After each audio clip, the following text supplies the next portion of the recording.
This method can help answer key questions in the field of fluorescent proteins, such as how fluorescent proteins can affect their fusion partners.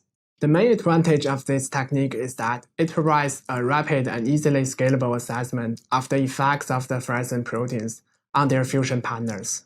Though this method can provide insight into fluorescent protein behavior, it can also be applied to other genetically encoded tags. Also demonstrating this procedure will be Sonja de Gregorio, who is a graduate student at Western University.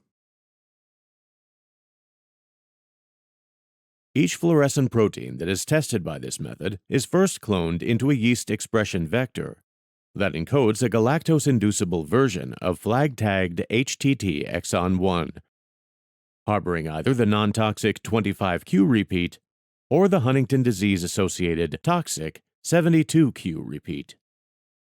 Clones are selected and verified by sequencing, and subsequently transformed into yeast. To prepare cell cultures for the various assays, streak the yeast clones carrying 25q or 72q tagged with a fluorescence protein of interest on an agar plate containing yeast selection medium with glucose as the carbon source.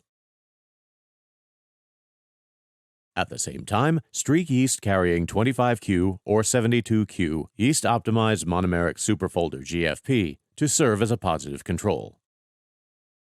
Incubate the plates at 30 degrees Celsius for 2 to 3 days.